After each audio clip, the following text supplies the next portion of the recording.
The sound of Cumbria. And all the music you love. The music you love. BBC Radio Cumbria. And how are we all doing? Welcome along evenings on BBC Radio Cumbria. We've got Darren Milby coming up between 7 and 10 o'clock tonight. For the next hour, you've got me, Paul Newton, and the former Barnsley, Carlisle United and Sunderland midfielder Chris Lumsden. And we've got this man as well.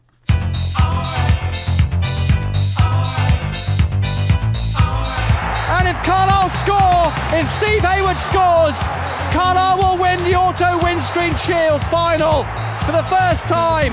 Steve Hayward could wrap this up for Carlisle. Hayward now looks confident. Hayward steps up, right-footed, it's in! Carlisle has scored and won the Auto Windscreen Shield. Hayward rips his shirt off, dives into the area behind the goal. Carlisle United have won 4-3 on penalties.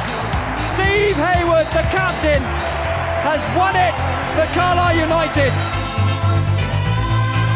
And it's gonna be alright. Yeah, over 300 first-team appearances for the likes of Derby, Barnsley, Fulham and, as we heard, Carlisle United, where he captained the club to promotion, and that Wembley final win in 1997. Midfielder Steve Hayward, how are you doing? Boys, how we doing? Steve, do you regret the hat when you picked that trophy shield up? You know what, mate? My kids rig me still now. It's probably the most, what would you say, famous photo I've ever had in my life, and I've got that big stupid hat on. It was a Glenn big... Hoddle, who's one of my favourite players, has stood behind me. He presented the trophy. I mean, what a numpty. I must have still look now, don't I? If you know what I mean. For But those who haven't seen the picture, it was a big jester hat, wasn't it? A big red, it was, white and green yeah. jester hat. Yeah, I think somebody gave it to me while we were doing the celebrations, obviously before going up and get the trophy, scarves and everything was everywhere. I put the hat on. If I got my time again, I would have took it off before I walked up the steps, but it is what it is. I mean, it's a great picture to look back on. I mean, I'm sure everyone has a lot of poking fun at me and that, but I mean, that's the emotion of cup finals, if you know what I mean. You don't know where you are, what you're doing, and you just want to get up the steps and lift the trophy, so it is what it is. Nervous on the pen? I didn't think I'd get a chance to take it, if I'm honest with you, because I think Archie had missed one of the early ones, and I think going into the last two penalties, I don't think they'd missed one. I think they missed their last two, didn't they? So I didn't think I'd get a chance to take it. So I can remember Warren saying to me, I think a lot of our penalties have gone to the keeper's right. Now, I usually go to the keeper's left. And I think Warren said, as I went up, he said, keeper can't get down low to his right. And that was where I ended. I mean, to be honest with you, it wasn't in the corner. I just concentrated on striking it well. But I still wasn't sure whether it was the final penalty. I think from watching it, I think I turned round, not knowing what's going on. And then all of a sudden, I think when you can see the lads running, you know it is. And I'm over the fence, top off. And, you know, what it is, you know, I mean, I wouldn't get my top on nowadays, if you know what I mean. But I mean, I was in a bit better shape then. But I mean, amazing. I mean, the Carlisle fans are behind the goal as well. And obviously being captain, it's a special moment anyway. You know, the fans was always brilliant. The journeys that they did. You know, it was a good team. We got a great team at the time. I think it's what we deserved. We missed out 2 years ago previously to Birmingham. So, you know, I was just glad for the town, city and, you know, for all the fans. And obviously for the players and the managers as well. Because it had been a long season. You know, it was a great... I mean, I think it was the last ball I kicked for Carlisle. So it wasn't a bad one, to be honest with you. We're going to talk a bit more about your time with Carlisle, because it was a great period for the club. And I know it was a great period in your career as well. But, of course, you two... You know each other, don't you? Because you were at Barnsley together for a period. Yeah, we were. I think we've spoke a few times on commentaries about my time at Barnsley and who I met and why I ended up at Carlisle. And I went down there and had a few injury problems. Nigel Spackman brought us in, and I looked at the dressing room, and I was in early, and people just kept coming in, like these big hitters, Mike Sheeran, etc. And you know, Chris Morgan, Steve Chettle, and Steve was there. But Steve, you were going through rehab at the time, weren't you? Yeah, I mean, I missed 2 seasons, literally. I think they signed you to replace me. But I know you didn't do a very good job of that, but you did try your best, mate, to be honest, didn't you? But big boots to fill. But to be fair, you're right. Barnsley looked at that time when I signed. I think I played 8 games, I ended up doing my knee and missing 2 seasons. It finished my career, really. I signed for Barnsley, and it was looking like we were getting players. So then I think they bought Lummy in, and it looked like the club might be going somewhere. But then all of a sudden, when I was injured, I think the club went into administration 2 or 3 times, and different managers coming in. And the club just went on a downhill spiral, to be honest with you. And I feel, to be fair, without blowing Lummy's trumpet, Lummy was a player, if you know what I mean. But I think maybe that hampered him going on further. It was the state of the club. I mean, when I come back after 2 seasons, the club was a joke, if I'm honest with you. Nothing against the club. The club's a great club with great supporters. But over the 2 years that I was injured, there's that many comings and goings, administration, managers coming in, managers coming out. So, I mean, you know, I don't know how old were you, Lummy, when you were there? I signed about 21-year-old, and as I signed in the Championship, and I thought, here we go, this is my stage. Really enjoyed it. Thought the dressing room wasn't the greatest. You actually got changed with us, and we needed you round it. I thought there was older players coming towards the end of their career, and then a few that the manager wanted out. And looking back, I think it was probably the worst dressing room. Yes, so I would go a lot. I mean, I can remember, I know we're talking about Barnsley, there's lots of Kevin Donovan, who was a great player, Gary Jones, who was a great player. I think when, was it good John Thorderson come in, he actually asked them to deregister as players. Yeah. Now, those 2 players would have been probably first on my team sheet, if I'm honest with you, what was in the dressing room. I think that caused a lot of upset between the boys. But as I say, that's what happens at football clubs. Sometimes you sign for somewhere, it doesn't work out for you, but you know, that was a club that should have been better than what it was. That's why I went there. I mean, I know I was towards the end of my career, but, you know, Barnes were a big club. I think they'd just come out of the Premiership the year before. But as I say, you know, we've all been at enough clubs to see this goes on quite a lot. Steve, I want to go right back to the very beginning for you. 1988 is when you joined Derby County. How did that move come about for you? Because you were born in Pelsall, which is in the West Midlands, of course, Derby in the East Midlands. How did that move to the Rams come about? The move came about, I mean, my father was, I know there's a lot of talk about academy football now and all this. My father, I mean, I went everywhere as a kid, Villa, Liverpool. I actually wanted to sign for Liverpool, but they were the team that was at the top of the first division as it was then. My father thought there was no chance of me getting in the first team. And Derby were a team that I think when I signed for them, I went to Man United, Arsenal, Tottenham. I went everywhere as a kid on holidays and all that kind of stuff. But we chose Derby because it wasn't a million miles. I'm a homeboy, if you know what I mean. So Derby was probably 40 minutes away. So the team that had just finished 5th in the old first division, they've got a good youth system there to get the kids through. So I chose Derby on the fact of it wasn't a million miles away from home. They were really keen, and that was the reason why I went there, to be honest with you, from school. Who was the manager there then at that time? Arthur Cox and Roy McFarlane. Yeah, I mean, I'm sure I'm not being funny. If I'm honest with you, probably the toughest management I've ever seen in my life, if you know what I mean. And God, he was tough. I mean, you wouldn't be able to get away with it nowadays, how you were treated. He did it with the best of intentions. I'm sure that he did. But, I mean, I'm not being funny. Some of the roastings that, you know, we've all had, I'm not just going to say me personally, as kids, were unbelievable. I mean, now you get locked up for it, if I'm honest with you. You know, but then it was a dumb thing. It was done for the right reasons in ways. But, honest to God, Lummy, Jesus Christ, mate. Never known anything like it in my life. And I think Arthur, to be fair to me, is renowned for it. I think he had Gaza as a kid. Yeah. And I think even Gaza mentions how tough he was. Do you know what I mean? So we were all brought up in that, you know, respect.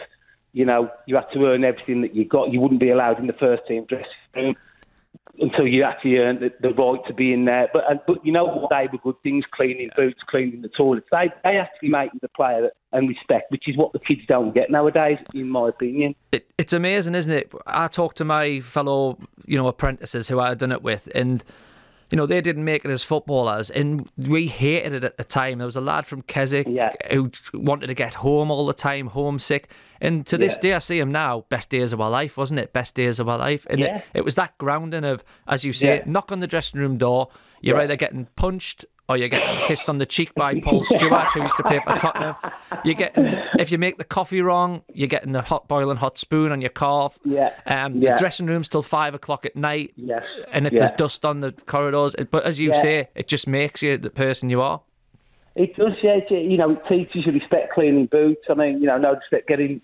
When I used to do the kit after the match on a match day on a Saturday when I was in my first year, and you get all the, you know, the sweaty slips thrown at you and all that kind of stuff, if you know what I mean. And that was all pop. But you know what? It was, they were accepting you. But I mean, you've seen it all before, Lummy. You know, the fights in the boot rooms and the lights are off and all the dubbing and everything like that. You know, we've all been through that, as in from that era. But as I say, a lot of kids don't make it. But I'm sure when you speak to them, it is the best. You know, you're all. It wasn't when I was in the game. It wasn't so much about money. It is now. It wasn't then. You were all in it together. You know, there was no big time Charlies. Not like it is now. So. In ways, I wish I was playing now for the money value, but I mean, I'm glad I played the years when I did, if I'm totally honest with you, because it was never about the money for me. It was about playing football. Who were them players in the first team that you looked at and thought, right, I've got to, you know, that's who I'm aspiring to be, who I'm going to try and get in front of? To be fair, I played all my schoolboy career as a centre forward, and I went to Derby as a centre forward. I mean, the lights of the dressing room then, there was Peter Shilton in goal, who was the England goalkeeper. There was Mark Wright, centre half, who was the England centre half.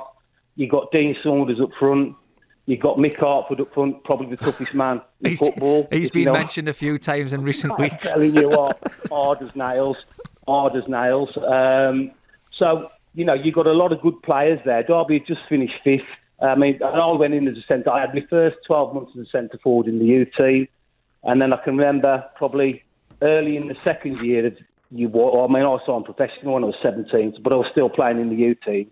There was an injury to the central midfielder who was playing the reserve team football at the time. So they moved me into midfield. I can remember he was playing against Everton in the reserve. So I'd gone from youth team on the Saturday to playing the reserves on the Tuesday, Everton at home. And then I had a stormer to be. I'd never played central midfield in my life. I'd always played forward. I had a great game then. And then I can remember I got called into the first team squad on the Saturday. And we were playing Arsenal at home. And I ended up getting on for the last 10 minutes. So I'd gone from youth team to reserve to first team in a week, which, I mean, I don't think you'd see that happen now. But, I mean, you know, the squads weren't as big then. You know, you probably got a squad of 15, 16, then you got the kids, so they've got to bring the kids in. So, I mean, that was a whirlwind then. I mean, I don't think you'd see it happen now, but that was how it was then. So, the week before, you're in the youth team. Youth and team, the Saturday after, you're up against who for Arsenal? Arsenal. Well, that was the days of Ian Wright. I think it was the year possibly they won the title. It was the year after they won the title. It was Ian Wright. I mean, Tony Adams. And I mean, when you come, I mean, I think we were 3-0 down, and I think the manager's gone, listen, Steve, get on there and get, you know, to be fair, I did get a few touches. I think it was only the fact that Arsenal was sat back 3-0 10 minutes ago. But when you're coming on against the likes of proper men, Lummy, you know yourself, don't you? You know, you think, you know, you're Billy Big Balls, if you know what I mean, and you're coming on against men that are just going, you know, what you doing, little boy, do you know what I mean? And that's how it made you feel, because, you know, we've looked at these guys on the telly and then all of a sudden you're on the pitch playing against them. You know what I mean? Did you feel getting in there you were good enough, or was it such a whirlwind you had? No, I did. To be honest with you, at the time, I was playing England youth level, England under-18s with the likes of Andy Cole and Ian Walker, and I was the first one to break into the first team, if you know what I mean. I think Coley was at Arsenal. And I can remember, you know, so I thought, well, you know, God, this, if I'm honest with you, I thought it was going to be too easy. I'm thinking youth team, reserves, that's easy. First team, doddle. And then I think I was subbed the following week at Chelsea away, and I think Nick Pickering broke his... Now, this is the days, and there was only one sub, I think, or one or two subs. It was the early days. So we're playing Chelsea away the following week, and at half-time, Nick Pickering breaks his toe, and I got the full second half. We ended up drawing 1-1, and then I'm thinking, Christ almighty, you know, I've gone from youth team, and then you think it's just going to be you know, you're going to walk it, that's me done, you know, at 8. I think I was 17 at the time, thinking, oh, this is, you know, what's all the fuss about? And I think I probably had too much too soon, and I took it for granted. But that's what you do. I think when your career does go that quickly, you're thinking, and you've had to be fair, I did well against Chelsea coming on at half-time. I'm thinking, oh, you know, I'm sorted here, and I probably became a bit too complacent, if I'm honest with you. So my thinking, signing for Sunderland, was I'm a bit of a homeboy as well, but I knew they were in the Championship, and I knew they didn't have the biggest squad, and I thought, I'll get in there because I know their youth team and reserves aren't great. Yes. But that club kind of, as Peter Reid, when I left, he said, I'm gutted for you because the club has just progressed at a rate where I can't get you in. And we spoke to Glenn Murray a couple of weeks ago, and Carlisle done the same. He signed here from Workington, and he couldn't get it. The club just progressed too much for him to get in. But it seems to me that at Derby, you actually got in, Yeah. Or did you find that you were going to be in a bit part, and then suddenly Derby went to a different level? To be fair, look, mate, getting on a bit part was fine for me. 20, 30 minutes here and there, because I think I'd had a good game against Chelsea, and then I played my first full game against Coventry away the following week, and that was my eye-opener, if you know what I mean. I think it was David Speedy, midfield, Mickey G, experienced pro, and that was the day where they wanted to kill you. I'm not being funny. Yeah. They'd do you with an elbow, they'd try and break you, and I think I've gone from a boys' game to a man's game within probably 3 weeks. Yeah. And I didn't have a great game. The game passed me by. I mean, they've got Cyril Regis up front, Brian Kilcline at the back. I mean, I ain't being funny, mate. As a 17-year-old kid, you're thinking, Jesus Christ, look at the size of these blokes here. Do you know what I mean? But it was a great learning curve. But the problem with me probably was the same problem with you. I was 17, 18 at the time, getting a sniff. I was in and around it, which was fine by me. I was still playing England youth. And then Lionel Pickering ended up buying the club. Which I think he was one of the big, serious first investors, if you know what I mean. And Derby went from, I think they ended up spending about 25 million quid, which in probably the late 80s, early 90s was a lot of money. They went and bought Kitson, Craig Short, Gary Charles, Darren Wassell, John Arks. And then all of a sudden, as a kid, you know where, if you know what I mean. And that was what my problem was. I think if the club had stayed in the same hands, I'd have maybe got a few more games. But I went from sub to nowhere, really. I found that hard to take. Yeah. Because every week there's a new player coming in, 2 million quid, 3 million quid, Tommy Johnson, Martin Cool. I mean, to be fair, that's the club's prerogative. But for me, then the kids got put on the back burner. And that was where 2 or 3 seasons, mate, even though I stayed at the club, I should have gone when I was probably 19, but I left when I was about 24 to go to Carlisle. I should have left 2 or 3 years early, but I floated around really not doing anything. Do you know what I mean? I think you joined Carlisle for about £100,000, was it, Steve? Which, yeah, something like that. I mean, yeah. Even now for a club like Carlisle, that's big money. Did you feel a bit of added pressure then in that sense? I think Reevesy was 125, wasn't he? Because he always used to be, because he was a record signing, if you know what I mean. I mean, it was big money. And it wasn't. But I don't know whether it was. I thought from coming from a higher division, maybe I'm thinking, I'm dropping down 3 leagues, this is going to be easy. But it was harder. And I find if you can play in the lower leagues, it's easier for you to play as you go up the leagues. If you can get your foot on the ball and play. I mean, I was a footballer, like Lummy was a passer. There's no, the first thing that an opposition manager would have done in them is you say, listen, if there's a passer on the ball, don't give him time, kick him, elbow him, try and snap him in half. That was how it was in them days. So it did learn to be quicker. And I mean, but the good thing with Carlisle is I thought that the home pitch was amazing, big, great pitch. I enjoyed playing at home, especially because of the size of the pitch and how we used to play at that time. Can you remember much about your debut? My debut was the second leg against Rochdale away.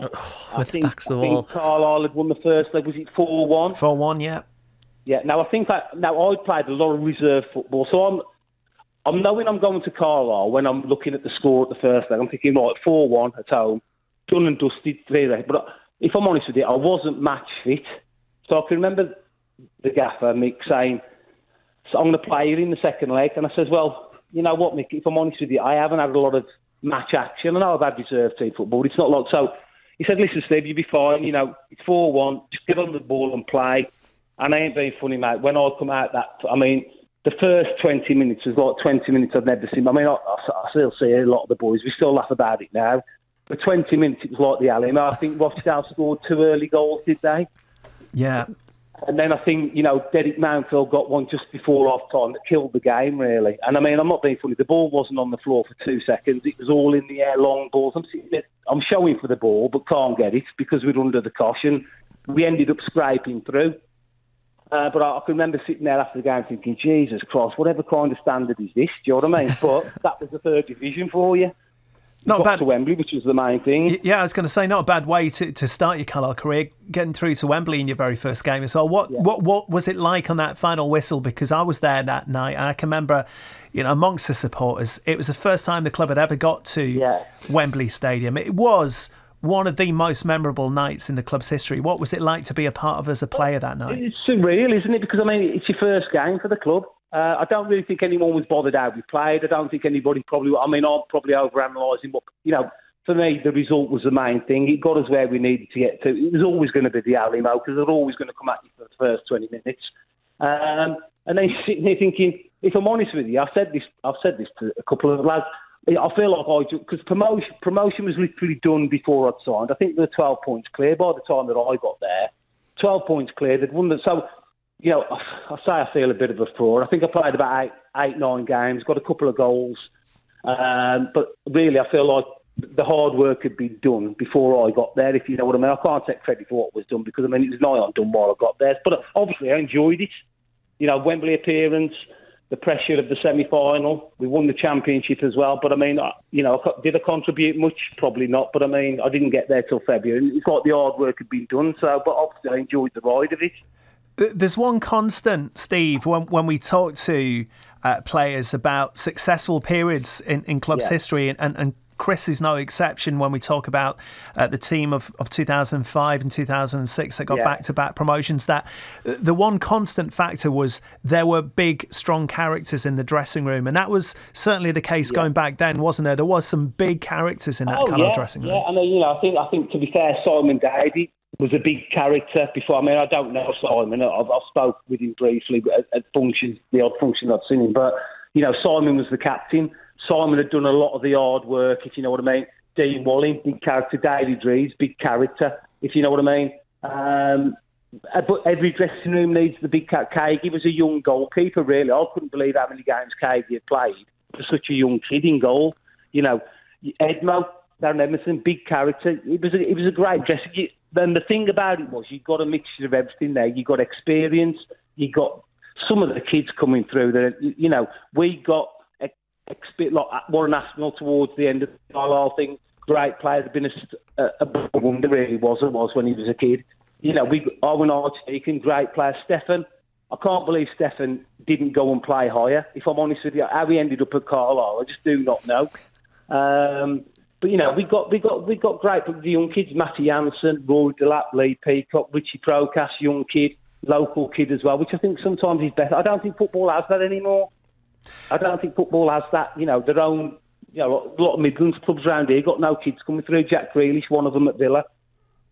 Gibbs White at Wolves. There's no connection with the fans, I don't feel, the higher up the leagues you go. And I think that's to the detriment of football, if I'm honest with you. Steve, when Carlisle fans often talk about that period for the club, sort of 2014, 97, which was a successful period, despite the relegation sandwiched in between. And they talk about individual players, and they'll talk about yourself, they'll talk about Reevesy, they'll talk about Rod Thomas and Dino. But maybe one player that went under the radar a bit now when people look back on it, but was massively instrumental, was David Curry, who wasn't maybe one of the loudest people in the dressing room, but just how good was Raver as a player that back then? Well, Raver was the link, wasn't he? Raver was, no disrespect, Reevesy was a hard-working guy, you know.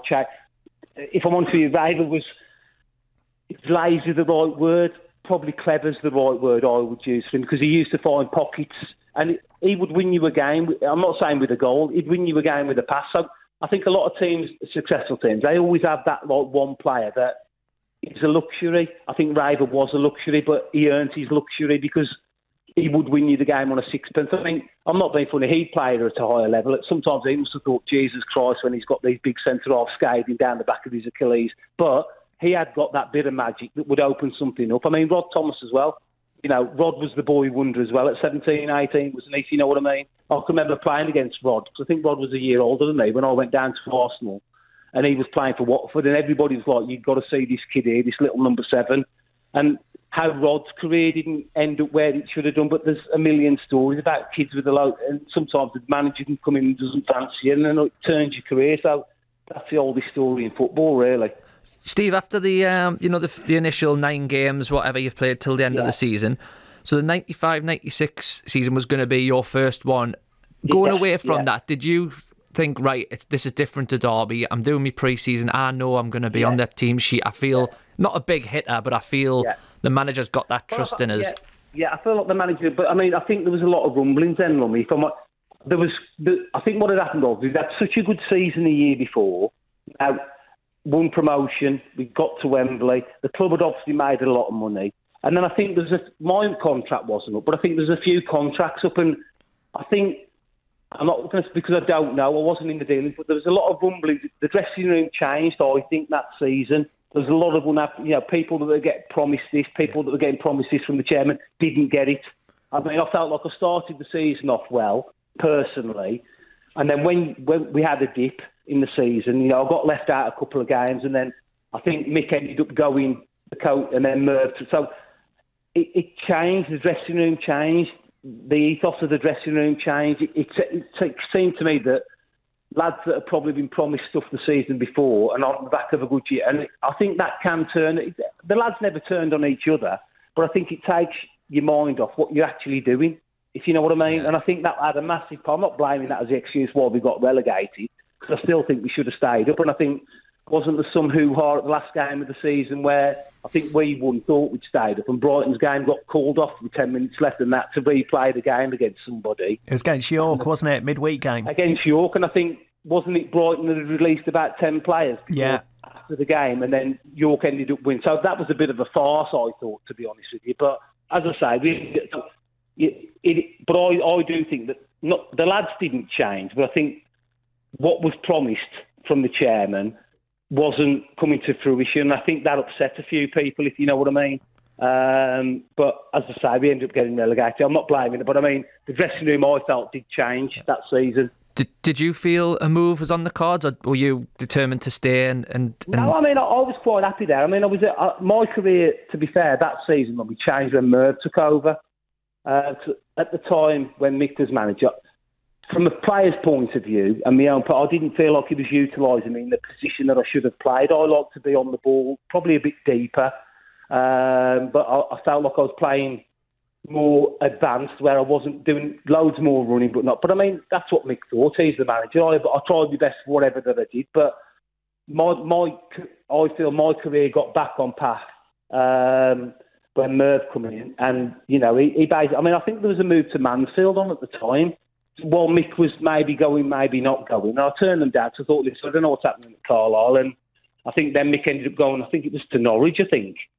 And then Merv took over. And Merv from day one said, listen, Steve, I want you to stay. This is where I want you to play. And I think I scored in my first game under Merv. And then even though we ended up getting relegated, I was happy where I was. I love the area, love me. I mean, to be fair, you know yourself, the people are lovely, the fans are amazing. And I knew when we got relegated that Merv would give it a good go the following season and to get promotion again. So I was quite happy, even though obviously I wanted to get up the leagues as quick as what I could. I did feel that, I could do it with Carlisle, if I'm honest. And then that season, you did do it, didn't you? It says here, 43 games, 7 goals. So even though you were playing... I think I got all them 7 goals in the first probably 10 or 11 games. Let me to be honest with you. I mean, I had a great start to the season, scored some worldies, if I'm honest with you. But the team suited me. We got Stefan at the back. You got Dino, who's a tough guy, great in the air. You got Stefan, who was as calm as a cucumber, on the ball. He'd play out. You got Owen Archdeacon, who'd been a great player. Warren Aspinall, Paul Conway. You've got good players, and Merv made us play football, even on the crappy pitches that you get at that level. He would always say, pass the ball. So it suited me, it suited my game. And I mean, Merv ended up making me captain the start of the season. It's another shot in the arm for your confidence, if you know what I mean. And you know yourself, when you're a footballer, you need your manager to show your face. And Merv did with me. And to be fair, from there, my career spiralled, really, from that day. Yeah, because Peter Reid was certainly looking. He would send Pop Robson over on a Saturday to have a look and report back. I think there was you, there's a lad Halliday at Hartlepool, and then another lad in the league, in League 2, what is it, Division 3 back then, and there was a list on the board and who they had. So we were just expecting a bid to go in any day, but maybe just didn't materialise, or then some of them were in that place where they were trying to go higher and higher, and Peter Reid was getting a bit more money to spend. Yeah, I think that's what it is. I mean, to say I can look back like you can look back. You hear rumblings of moves for yourself. I think Aberdeen, because I think I was come to the end of my contract in that year where we won I think we got promotion and we won the auto windscreen. I was in the last year of my contract.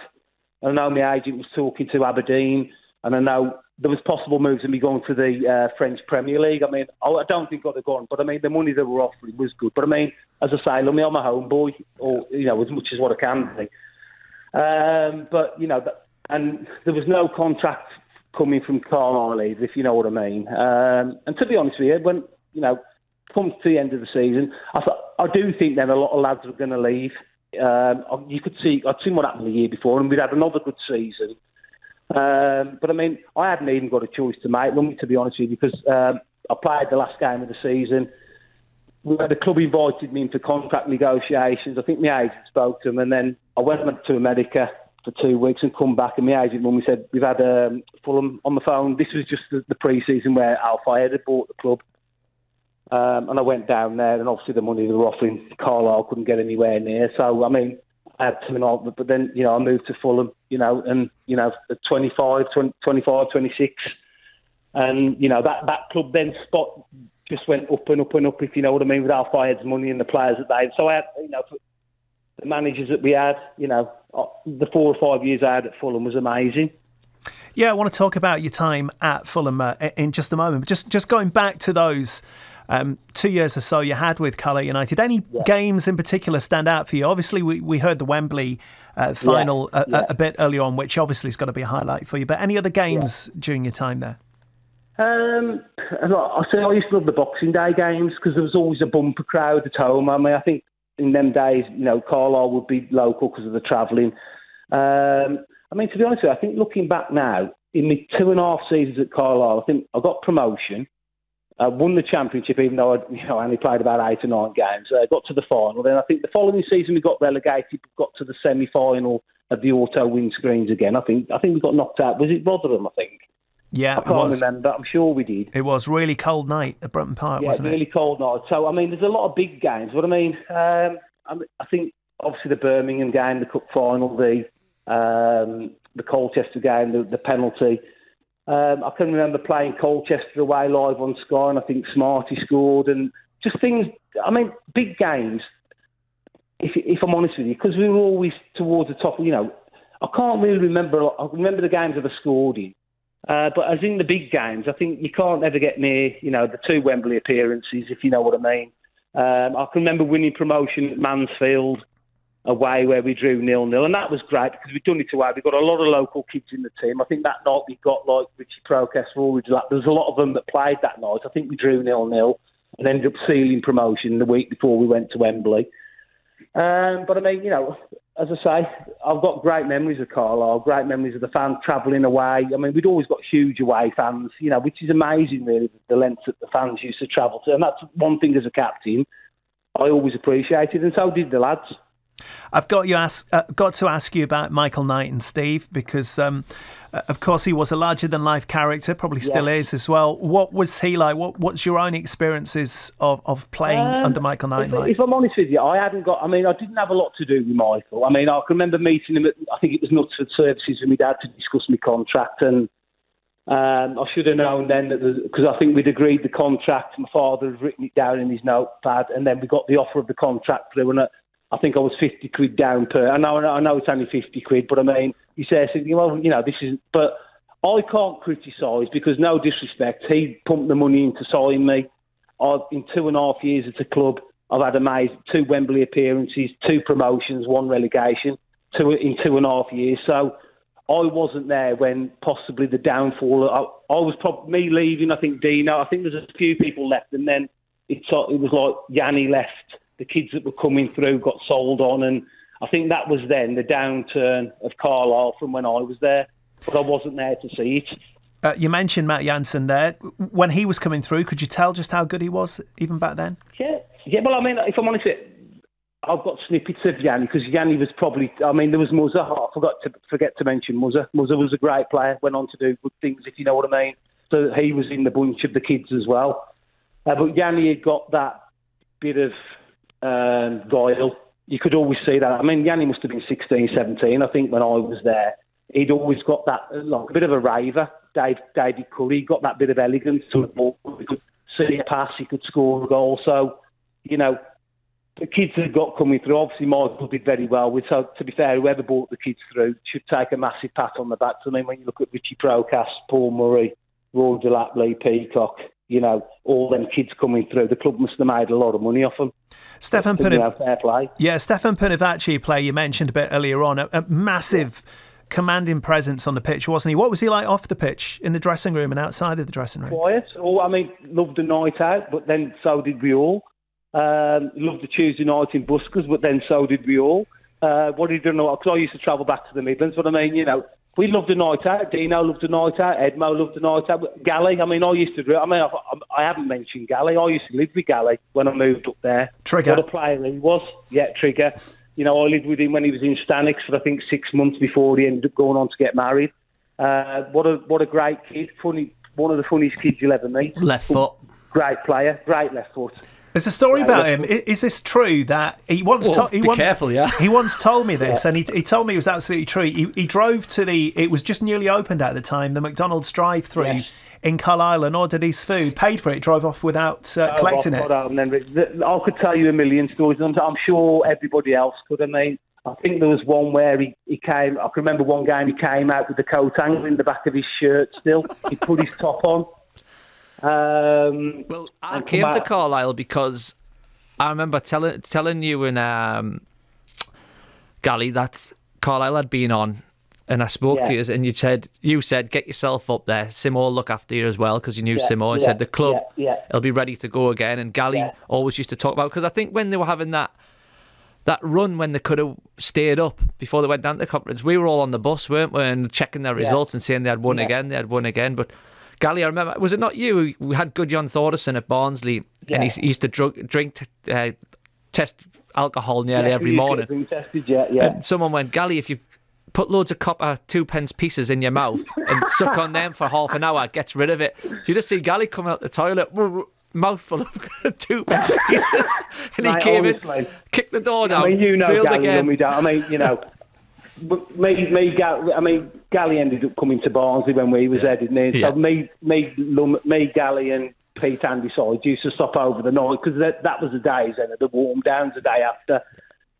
Well, Pete loved a drink, Gally loved a drink, and to be fair, when I was not at home, I loved a drink as well. So to be fair, we'd all drive in on the next morning, with about 10 packets of bloody extra strong mints in our mouths, because you knew you were going to get. But I think Gudjon knew that Pete was a drinker, and if you were winning, it's like anything, Lummy, yourself. If you're winning, you can do what you want. It's only when you're losing that you get, hauled over the coals for what you're doing. But that hotel we used to stop in, we used to stop up all night, because I couldn't sleep after a game anyway. I don't know if you was the same, but when you played a night game, by the time you got back and the adrenaline, I can't. So I used to have a drink to get to sleep. But I mean, some of them nights, mate, me, Gally, and Pete Andyside used to just stop up all night and go straight into training. I think we used to do a warm down on the pitch and then drive home the next day.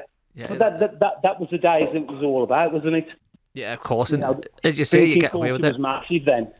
Yeah, you get away with winning, as you say, and your team was winning all the time. And as you say, Tuesday nights out in Carlisle, Saturday nights out. So you lived with Gally, you didn't travel? I lived with what I used to do. Derek Mountfield. I used to live in the Midlands still, so I used to travel up with Derek Mountfield, because he lived in Birmingham. So, and then I think I did that for 6 months, and then I think my first full season there, Gally said, "Listen, I've got this place. Come and stop with me." He said, "I think I went the fucking low across the opposite Stag." For Andy Watson's place it was. Dino put me onto that, and I was in the Stag every night in Low Crosby, picking curry, half chips, half ice, mate. Honestly, I must have put on about a stone, because when you cook it for yourself, I'd rather go out and eat. So I had 6 months in that flat, and then I think I moved in with Gally just before he got married. So me and Gally got on and he's a great kid, but he was a bloody good footballer as well. Sometimes people tend to forget that about Gally. He was a jack the lad. Liked to drink, but you know what? Loved his football, and a bloody good player as well. So different at Fulham then with Al Fayed? Oh, mate. Well, I mean, it was just like a whirlwind. I think they got promotion. They got promotion. I don't know if they won the league that year. We got promoted. Or I don't know if Wigan. There was us, Wigan and Fulham that went up. So they're in League Two now. So they're League One. They're in League Two, mate. Yeah. So I signed, and I think, to be fair, I think Mickey Adams signed about 14 players in that pre-season. I mean, to proper go for it. But I think when I saw Mick, and I agree, he said, "Listen, Steve," he said, "I don't know what's happening at the club. If I'm staying on as manager, this is what's going to happen." He says, "But I'm sure the club are looking for a bigger name than myself, if you know what I mean. They can't sack me because I've obviously just got on promotion. I think what they're going to do, they're going to give me a start, and hopefully we can get. And to be fair, I think we start in 10 games, we probably just out of the playoffs, so we're in a good position. But I think the club always wanted a bigger name than Mickey. But I mean, Mickey was brilliant. I love Mickey. He was honest, straight talking. If you had played poorly, he'd let you know. But and I think after 10 games, the club made the decision to get rid of him. And then that was obviously when Ray Wilkins come in as manager, and Kevin Keegan, I think at that time, was football director or something like that. So, and to be fair, Kevin brought Arthur Cox with him. Right.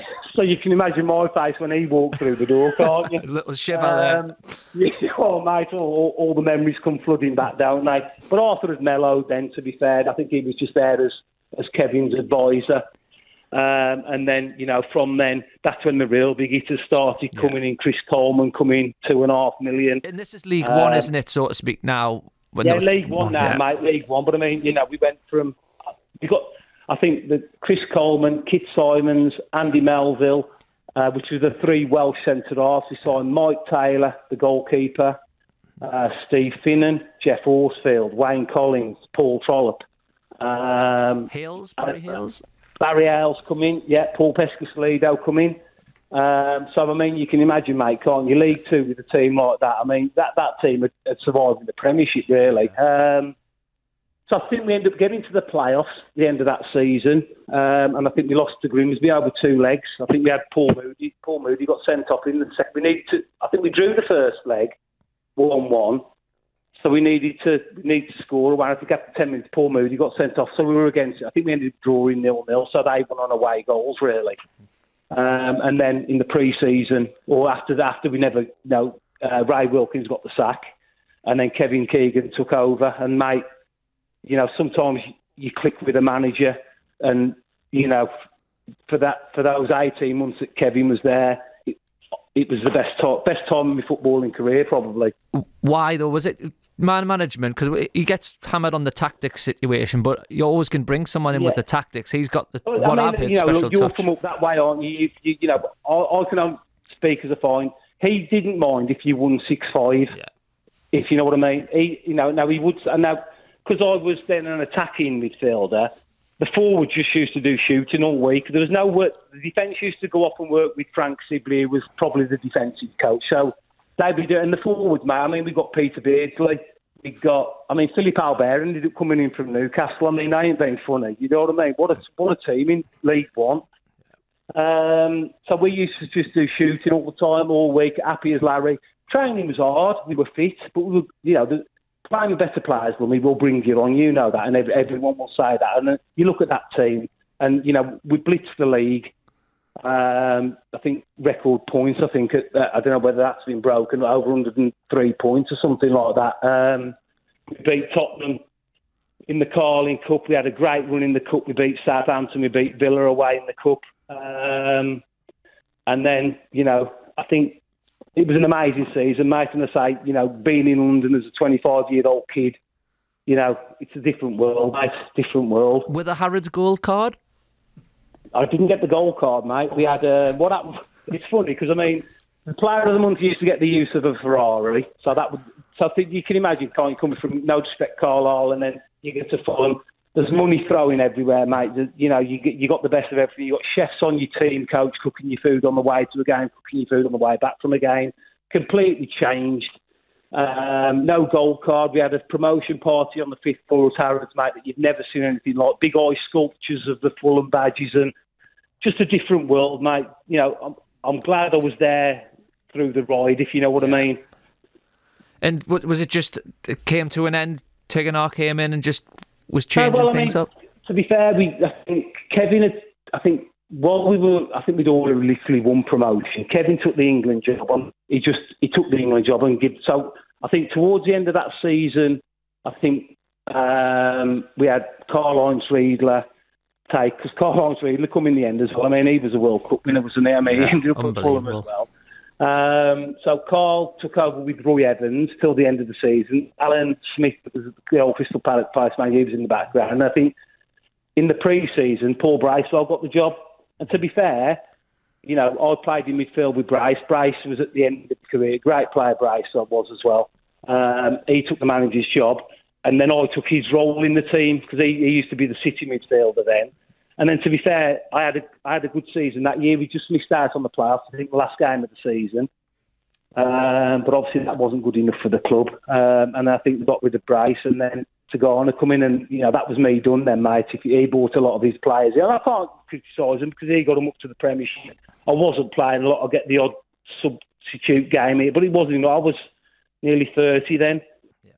And you just want to play every week. Mate, I didn't like training every week and not having a game on a Saturday when you're used to it. So I just, you know, they ended up getting promoted, which was great. But I think I moved in the February before the end of the season. I went to Barnsley.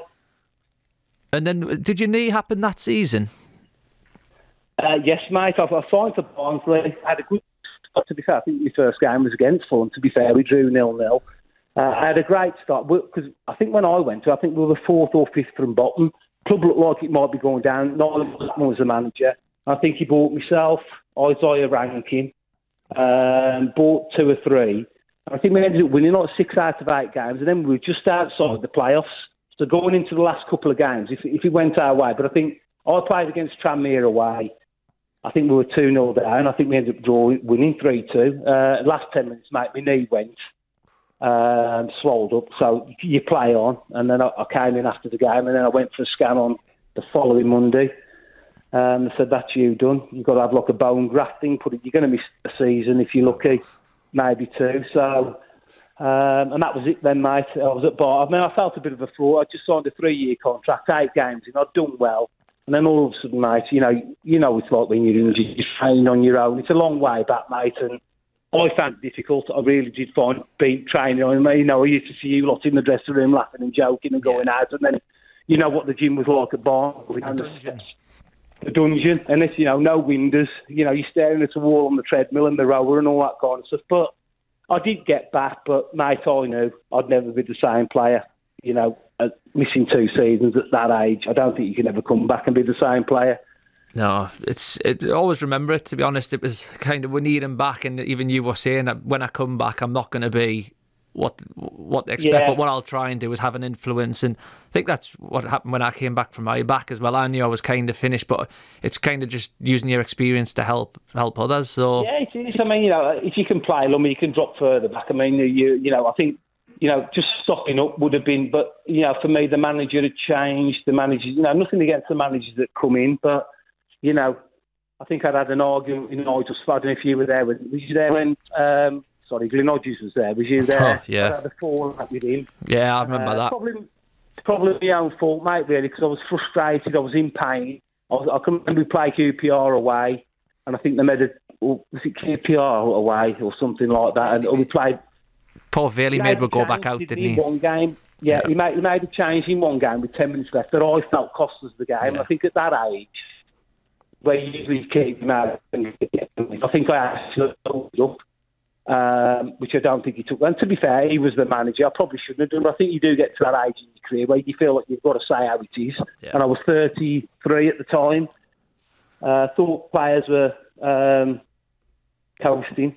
Mm-hmm. And to be fair, I probably took, you know, the pain in my knee. You know, it's like, I mean, you're popping bloody ibuprofen 10 times a day to get yourself playing on a Saturday. But yeah, and to be fair, I didn't play, I don't think, the rest of the season. And then the following year, Good John come in, and then I was in and out of the team. And then, you know, I think when you get to that start of the end of the career where you start seeing yourself going down, that was it for me. I think I retired. I've got non-league clubs coming in for me. I think Parking coming for me at Rochdale. And I thought, you know what, I'm done. I can't be the player I was, so I'd rather just wrap up. Yeah, brilliant stuff. But quick few questions we ask everyone towards the end. You've said the best time of your career was Fulham, obviously. Yeah. Best players, a couple of players, one for natural ability you've played with, and one of your best players you've played with, just, you know, who was that winner and that mentality? The player I played with, even though it was a short spell, was Louis Saha when he come to Fulham. Amazing. I think he ended up going to Man U after about a season, if you know what. But he'd always had a young then, though, wasn't he, as well? Did he have it? Somebody told me he went to Newcastle. Yeah, he did. Before he came to Fulham, and Newcastle sent him back. Now, I don't know how true that is. Yeah, he came and he was a young, wiry player, and then Fulham bought him, and I thought maybe he's had a year in English football, might be better, and he hit the ground running, didn't he? Oh, mate, he was unbelievable. That season that I was there, mate, he got everything. He could run, he could jump, he got 2 great feet, he was powerful, he was brave, and I think he'd always battered Man U, to be fair, every time he played. I think that's, to be fair, I think injuries hampered, but he was the best I've played with, probably at the top level, if you know what I mean. I used to love watching Rod Thomas, if I'm honest with you. You know, I mean, Rod would be the lad that, you know, we did the work and get him, and you'd see him. I mean, when Rod was on, I mean, from Carlisle days, Barnes, I can't really, apart from yourself, Lummy, obviously, Barnsley, you know, I think we were all at the end of that. I think, but I do, the players I remember most, the best player I played against is David Ginola, because he played in that year where he won the Player of the Year thing at Tottenham, and we played Tottenham in the car league. Even though we beat him, mate, he was unbelievable, honestly, unreal. And Rod, when he was at Carlisle, because he would have moments, Rod would rip defenders to shreds, if you know. And I used to love watching, because I used to be running up the pitch chasing him. While he's, you know what Rod's like with step overs, he'd twist players inside out, wouldn't he? Do you know what I mean? So that's that, Lummy, really. And Keegan, best manager? Best manager. Only on the fact of he'd want you to entertain him. You know, he wouldn't sit there and say, well, I'm glad we're winning 1-0. He was just all out attack, mate, and that suited me. But then he could do that with the players that he got, couldn't he? Yeah. So we'll get Carlisle in for the best nightlife then. Yeah. Yes, mate, Carlisle. Mind you, London ain't bad, mate. But you know what? Buster's on a Tuesday night. I'm sure it's legendary, mate, and it's legendary. I hear many things about it from the man opposite us. Well, mate, it was there. Everybody went, wasn't it? You know, it was. I mean, that's the thing with Carlisle. It's such a, you know, it's such like a hometown, isn't it? Everybody knows each other, if you know what I mean. And you know, we had some great nights in Carlisle. I mean, we used to go to Tall Trees in Yarm occasionally as well. All the boys used to travel over there. So it was, mate. The spirit there was great. It's just a shame the club has ended up where it is. You know. But hopefully, you know, someone's going to shove some money into it to get it back to where possibly it should be, Championship.